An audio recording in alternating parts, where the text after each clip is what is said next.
Good afternoon, students. So today we will do English worksheet number 1, date 8 अगस्त 2021. तो आपके subject English की ये पहली वर्कशीट है। आज जो टॉपिक है जो आप पढ़ेंगे वो है सिंपल प्रेजेंट टेंस। देखिए ग्रामर में 12 टेंस होते हैं और आज आप ये पहला प्रेजेंट टेंस पढ़ने वाले हैं, जिसे हम प्रेजेंट इंडेफिनिट टेंस बोलते हैं। ठीक है, तो प्रेजेंट इंडेफिनिट टेंस आप कहाँ यूज़ करेंगे, किस तरह से यूज़ किया जाता है, किस तरह से सेंटेंस बनाए जाते हैं, उसके बारे में आप पढ़ेंगे। So let's start. Read out the following sentences twice. आप देख सकते हैं यहाँ पर कुछ सेंटेंसेस दिए हुए हैं, ये हम दो बार पढ़ेंगे, समझेंगे कि किस तरह से सिंपल प्रेजेंट टेंस जो है वो बनता है। The train leaves at 7 PM। अब देखिए यहाँ लिखा हुआ है the train leaves at 7 PM। सबसे पहली बात सिंपल प्रेजेंट टेंस में आपको ये ध्यान रखना पड़ता है कि जो आपकी वर्ब की फर्स्ट फॉर्म होती है इसमें आप ऐड करते हैं एस या ईएस। अब ये कहाँ यूज़ होगा, ये एस या ईएस आप कब लगाएंगे, कहाँ लगाएंगे, ठीक है, किस सब्जेक्ट के साथ लगेगा। सब्जेक्ट यानी कर्ता। किसी भी वाक्य में जो करता है, सब्जेक्ट है, उसी के अनुसार आप वर्ब यूज़ करते हो और एस या ईएस लगाते हैं सिंपल प्रेजेंट टेंस में। क्लियर है? अब देखिए यहाँ लिखा है train leaves at 7 PM। Train 7 बजे जाती है। The sun rises in the east. सूरज पश्चिम में निकलता है। I sleep at 10 PM। मैं 10 बजे सोता हूँ। दे स्विम। वे तैरते हैं। You eat fruits. तुम फल खाते हो। She reads book. वह किताब पढ़ती है। आपने नोटिस किया होगा कि जो हिंदी वाक्य मैं आपको बता रही हूँ इन इंग्लिश सेंटेंसेस का, उन वाक्यों के अंत में क्या आ रहा है? ता है, ती है और ते हैं। ठीक है, जैसे कि सूर्य पश्चिम में उगता है, तो क्या आ गया? ता है। तो ये पहचान है। अगर हिंदी वाक्य में बोलते समय ता है, ती है, ते है ये वाक्य के अंत में आता है, तो वहाँ पर हम प्रेजेंट टेंस का यूज़ करते हैं, यानी वो प्रेजेंट टेंस होता है। क्लियर है? अब आगे देखिए प्रेजेंट टेंस का यूज़ कहाँ होता है, यानी किस वक्त आप प्रेजेंट टेंस यूज़ करेंगे। Simple present tense is used, ध्यान से देखिए, टू एक्सप्रेस एन आइडिया। अगर आप कोई अपना विचार व्यक्त कर रहे हैं, बताना चाहते हैं, कोई एक्शन। एक्सप्रेस का मतलब होता है दर्शाना, दिखाना। विच डिनोट सम हैबिट, डेली इवेंट और यूनिवर्सल ट्रुथ। याद रखिए जितनी भी हैबिट्स हैं, जो आपकी आदतें हैं, डेली जो आप करते हो, ठीक है, जो आपकी आदतें हैं, जैसे कि आपकी एक आदत है कि आप डेली दूध पीते हो, या फिर आप खेलने जाते हो, या फिर आप डेली न्यूज़पेपर पढ़ते हो, अखबार पढ़ते हो, तो ये सब आपकी आदतें हैं। तो हैबिट्स जो हैं उसके लिए आप प्रेजेंट है। जैसे कि अगर मैं बोलूँ कि मैं रोज़ किताब पढ़ती हूँ, ठीक है, मान लीजिए मेरा इंटरेस्ट है बुक्स रीड करने का, तो मैं बोलूँगी आई रीड बुक।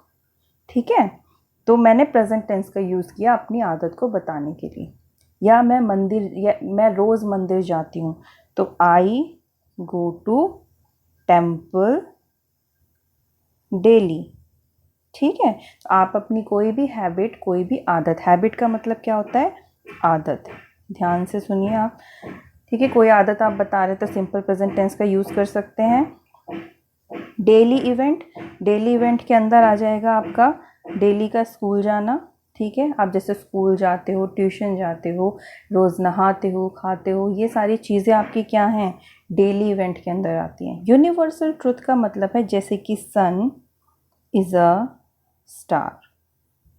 जो सूरज है हमारा वो एक तारा है, ये एक यूनिवर्सल ट्रुथ है। यूनिवर्सली यानी हर जगह ये मान्य है, ये माना जाता है कि सूरज एक तारा है। उसी तरह से आप मानते हो अर्थ इज़ राउंड, ठीक है, अर्थ गोल है, या फिर जो अर्थ है वो सूर्य का चक्कर काटती है, नदियाँ बहती हैं। ठीक है, कुछ कुछ इस तरीके के जो यूनिवर्सल ट्रुथ हैं जो बदले नहीं जा सकते हैं। यूनिवर्सल ट्रुथ का मतलब होता है तथ्य, जो फैक्ट्स हैं। ठीक है, वो बदले नहीं जा सकते। तो आप ये सारी चीज़ों को किस में लिखोगे, प्रेजेंट टेंस में। जैसे कि हम सेंटेंस में लिखते हैं sun rises in the east. अब क्या कभी सूर्य को आपने क्या वेस्ट डायरेक्शन से निकलते देखा है कि पश्चिम से उगा हो, हमेशा वो ईस्ट से निकलता है। तो ये एक यूनिवर्सल ट्रुथ हो गया। ठीक है, आगे चलते हैं। Let's learn how to make sentences in simple present tense. अब देखिए यहाँ पर किस तरह से आप सिंपल प्रेजेंट टेंस बना सकते हैं वो लिखा हुआ है। याद रखिएगा पहले सब्जेक्ट आता है, फिर वर्ब बेस फॉर्म, जैसे कि यानी कि जो फर्स्ट फॉर्म होती है, वर्ब की फर्स्ट फॉर्म होती है, वही सिंपल प्रेजेंट टेंस में यूज़ होती है।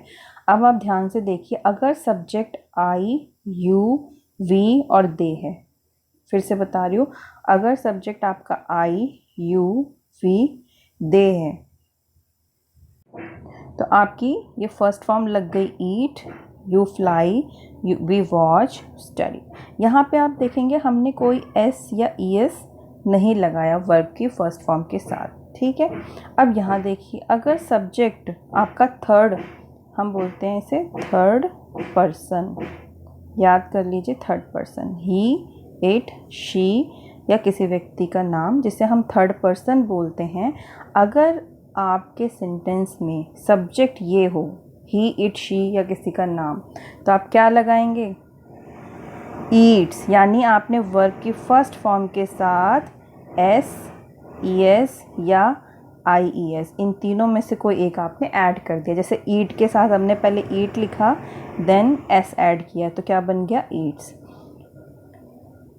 इट फ्लाइज, यह उड़ता है। ठीक है, शी वॉचेस, वह देखती है। रिया सिंग्स, रिया गाना गाती है। तो ये बहुत इंपॉर्टेंट चीज़ है। देखिए फर्स्ट पर्सन हो, ठीक है, फर्स्ट पर्सन होता है आई या फिर वी। फर्स्ट पर्सन वो जो बात को बोल रहा है, जो बात कह रहा है, वो फर्स्ट पर्सन है, तो आई और वी होता है। सेकंड पर्सन जो आपकी बात सुन रहा है, तो हम अक्सर ये यू बोलते हैं। ठीक है, सेकंड पर्सन है यू, और थर्ड पर्सन होते हैं ये वाले सब्जेक्ट, ही, इट, शी और रिया। क्लियर है, आगे चलते हैं। अब देखिए कुछ रेगुलर वर्ब्स होती हैं, जैसे कि वॉक, क्लाइंब। वॉक माने चलना, तो वॉक में हमने एस ऐड कर दिया तो वॉक्स। ये जब हम प्रेजेंट टेंस में यूज़ करेंगे अगर सब्जेक्ट हमारा थर्ड पर्सन होगा। Climb, climbs. ठीक है, यहाँ देखिए verb ending in S, X, C, sh, S, H, O, Z, यानी अगर कोई वर्ब इन लास्ट में, इन वर्ब्स की लास्ट में, अगर किसी वर्ड के लास्ट में ये एस, एक्स, सी, एच, एस, एच, ओ, जेड आ जाए, तो आप वहाँ पर ई एस ऐड कर देंगे। ठीक है, अब आपको ये पता है कि वर्ब के फर्स्ट फॉर्म के साथ हमें एस, ई एस या फिर आई ई एस यूज़ करना होता है, ऐड करना होता है, लेकिन किन किन शब्दों के साथ यूज़ करोगे, मतलब कौन सी वर्ब के साथ आप एस लगाओ या ई एस लगाओ या आई ई एस लगाओ, तो वही यहाँ पर ये बता रहा है। ठीक है, सो मिक्स, मिक्स देखो एक्स में ख़त्म हुआ है, यहाँ पर एक्स है और यहाँ पर भी एक्स आया हुआ है, तो अगर मिक्स है तो मिक्सेस। क्लियर है, कैच के साथ हम ई एस लगा देंगे, कैचेस। वॉश के साथ ई एस, वॉशेस। गो के साथ ई एस, गोज। बज़ के साथ ई एस, बजेस। और मिस के साथ मिसेस। तो देखिए आपको ये चीज़ें तो थोड़ी सी रटनी पड़ेंगी, याद करनी पड़ेंगी, और जब आप प्रैक्टिस करते हैं तो भी आपको काफ़ी हेल्प मिलेगी। अब देखिए कॉन्सोनेंट के साथ अगर वाई, कॉन्सोनेंट समझते हैं। देखिए वॉवेल होते हैं 5, ए, ई, ए, आई, ई, ओ, यू। याद रखिए ये 5 वॉवेल्स हैं। इनको छोड़ के जो आपके 26 अल्फ़ाबेट्स होते हैं इंग्लिश में, अगर उसमें से आप ये 5 वॉवेल्स निकाल दीजिए, आपके बचते हैं 21 कॉन्सोनेंट। तो कॉन्सोनेंट कौन कौन से हुए, जैसे कि बी, डी, एफ, जी, एच। ठीक है, इस तरीके से। तो अगर कॉन्सोनेंट के साथ आपका वाई लगा हो, तब हम वहाँ पर आई, ई, एस ऐड करते हैं, जैसे कि स्टडी। देखिए स्टडी में लास्ट में वाई आया है, तो वाई हटाकर हमने आई, ई, एस लगा दिया। अब आप समझ रहे हो ये एस, आई, ई, एस ये हम कहाँ ऐड कर रहे हैं, सिंपल प्रेजेंट टेंस में। अगर प्रेजेंट इंडेफिनिट टेंस का साधारण वाक्य आ जाए और अगर उस साधारण वाक्य का जो कर्ता है वो एक थर्ड पर्सन होगा, तब आपको ध्यान रखने की ज़रूरत है, आप वर्ब की फर्स्ट फॉर्म के साथ SES या IES का यूज़ करेंगे। ठीक है, ये नियम आपको याद रखना पड़ेगा।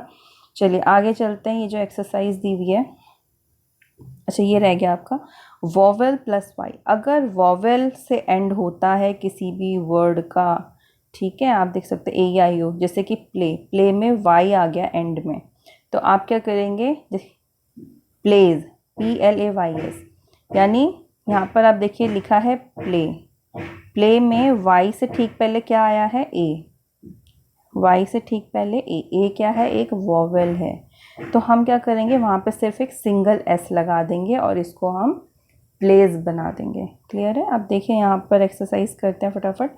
Fill in the blanks using SES और IES। तो टॉक है तो यहाँ आ जाएगा टॉक्स, एस लगा दीजिए। फिक्स में आप ES लगा देंगे, हमने पढ़ा क्योंकि यहाँ पे एंड में एक्स आया हुआ है तो ES ऐड कर देंगे। टीच में हम लिखेंगे टीचेस, ठीक है। एंड से के लिए हो जाएगा SAYS।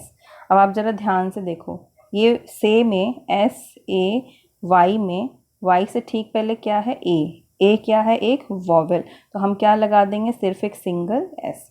तो ये आपकी एक्सरसाइज हो गई है कंप्लीट। आई होप आपको आज सिंपल प्रेजेंट टेंस समझ में आ गया होगा। So that's all for today, have a good day, take care. ये एक्सरसाइज आप कॉपी में कंप्लीट करेंगे।